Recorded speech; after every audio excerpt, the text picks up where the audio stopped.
कैसा डर है जो दिन निकल गया, अभी तो पूरी रात बाकी है। यूं ही नहीं हिम्मत हार सकता मैं, अभी तो कामयाबी से मुलाकात बाकी है। इन्हीं सुंदर पंक्तियों के साथ मैं किरण अपने YouTube चैनल साहित्यिक सौष्ठव में आप सभी का हार्दिक स्वागत एवं अभिनंदन करती हूँ। आज हम फिर से एक नया टॉपिक लेकर मैं आपके सामने आई हूँ। आज हम पढ़ेंगे सर्वनाम। तो जल्दी से टॉपिक डाल के हम सर्वनाम पढ़ना शुरू करते हैं।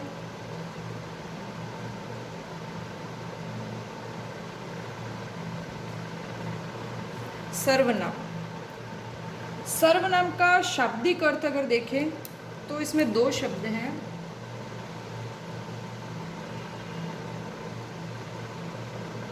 सर्वनाम को सबसे पहले हम दो भागों में बांटते हैं। एक है सर्व, दूसरा है नाम। सर्व का मतलब क्या होता है? सभी का, सबका, या कह सकते हो सभी का। और नाम का सीधा सा अर्थ में हमने लास्ट जो टॉपिक पढ़ा था उसमें है, नाम का मतलब होता है संज्ञा। संज्ञा टॉपिक को पढ़ने के लिए आई बटन पर क्लिक करें, वहां से आपको वो टॉपिक मिल जाएगा। तो सर्वनाम का शाब्दिक अर्थ होता है सबका नाम, और नाम का अर्थ होता है संज्ञा। अर्थात सर्वनाम का सीधा सीधा संबंध किससे है? संज्ञा से।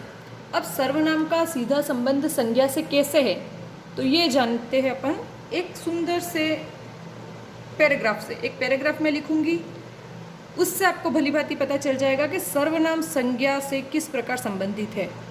तो मैं जल्दी से पैराग्राफ लिख देती हूँ। समय को देखते हुए मैंने पैराग्राफ लिख दिया है। मोनिका एक सुंदर लड़की है। मोनिका कक्षा 8 में पढ़ती है। मोनिका की माता अध्यापिका और पिता चिकित्सक है। मोनिका के 3 भाई बहन हैं। मोनिका ने कक्षा 7वीं में विद्यालय में प्रथम स्थान प्राप्त किया था। मोनिका पर सबसे बड़ी बहन होने के कारण घर की बहुत सारी जिम्मेदारियां हैं। इस पूरे वाक्य में एक शब्द बार बार आ रहा है। कौन सा? तो हाँ, मोनिका। मोनिका एक संज्ञा शब्द है, ठीक है। और संज्ञा का कौन सा भेद होगा? ये व्यक्तिवाचक संज्ञा, क्योंकि यहाँ पर एक विशेष लड़की की हम बात कर रहे हैं जिसका नाम मोनिका है।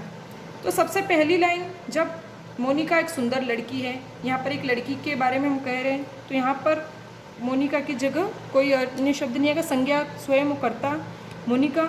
अगली लाइन में देखो, मोनिका कक्षा 8 में पढ़ती है। इसमें मोनिका की जगह हम क्या लिख सकते हैं? वह। यहाँ पर इनको 1 2 3 4 नाम लिख देते हैं अपन, या फिर सीधे मैं लिख देती हूँ।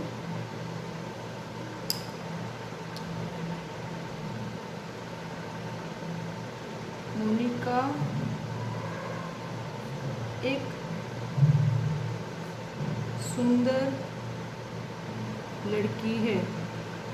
इस पंक्ति में कोई बदलाव नहीं होगा, लेकिन उसके बाद वाली पंक्ति में मोनिका कक्षा 8 में पढ़ती है, तो मोनिका की जगह हम कह सकते हैं वह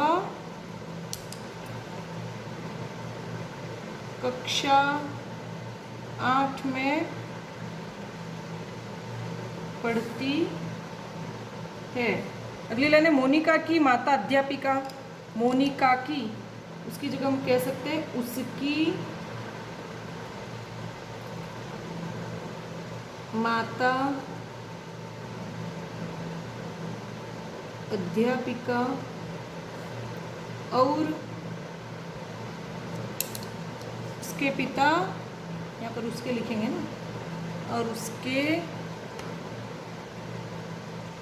पिता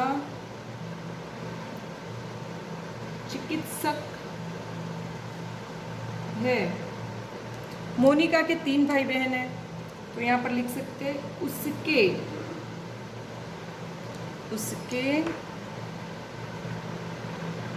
3 भाई बहन है। मोनिका ने कक्षा 7 में, मोनिका ने, तो उसने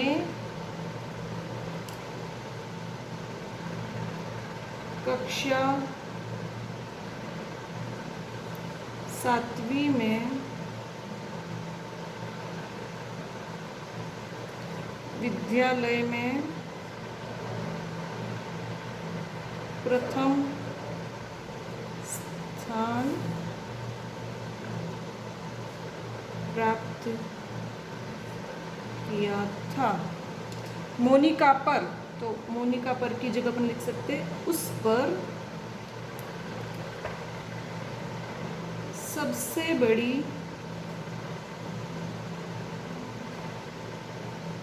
बहन होने के कारण घर की बहुत सारी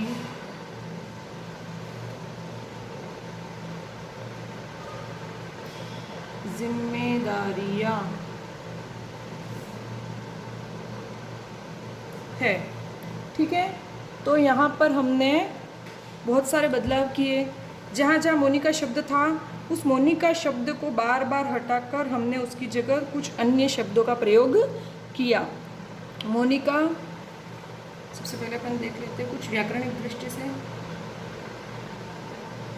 मोनिका, यह शब्द क्या है? यह शब्द संज्ञा शब्द है। क्या है? संज्ञा शब्द। और संज्ञा शब्द में क्या है? व्यक्तिवाचक संज्ञा। पहली बात तो मोनिका शब्द संज्ञा शब्द है और उसमें भी व्यक्तिवाचक संज्ञा शब्द है। अब मोनिका की जगह देखो, मैंने लिखा मोनिका कक्षा 8 में पढ़ती है, तो मोनिका की जगह पहली बार मैंने प्रयोग किया वह, उसकी, उसके, उसके, उसने, उस पर इत्यादि अनेकों शब्दों का प्रयोग किया। तो हमने संज्ञा शब्द मोनिका को हटाकर उसकी जगह अन्य शब्द जो उसका स्थान ग्रहण कर सके और वाक्य को और ज़्यादा सुंदर, संक्षिप्त और पुनरुक्ति दोष से बचा सके। एक ही शब्द बार बार पढ़ के हमें सुनने में और पढ़ने में भी अच्छा नहीं लगता। तो सर्वनाम की आवश्यकता क्यों है? तो सर्वनाम का महत्व इसलिए है ताकि भाषा को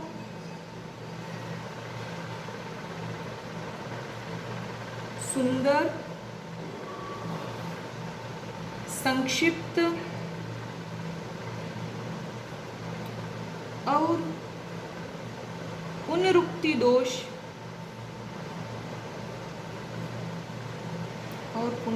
दोष से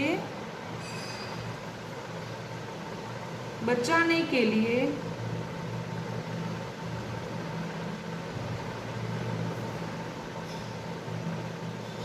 सर्वनाम का प्रयोग किया जाता है।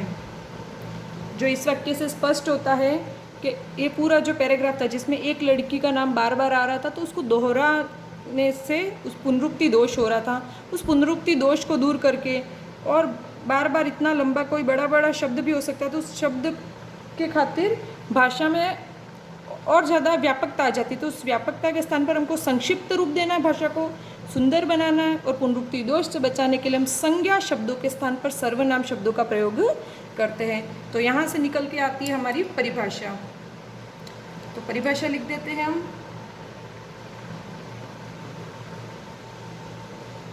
सर्वनाम की परिभाषा क्या है? संज्ञा के स्थान पर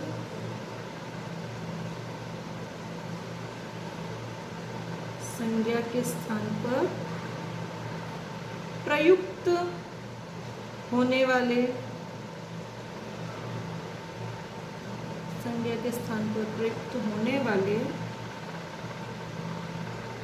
शब्दों को सर्वनाम कहते हैं। तो यहाँ सब का नाम से मतलब था सारी संज्ञाओं के स्थान पर जो शब्द आते हैं वो हो गए हमारे सर्वनाम शब्द। तो सर्वनाम के कितने भेद होते हैं या कितने प्रकार होते हैं वो देख लेते हैं हम।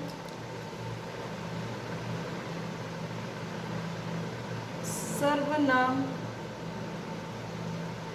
के भेद कहो या फिर कहो प्रकार।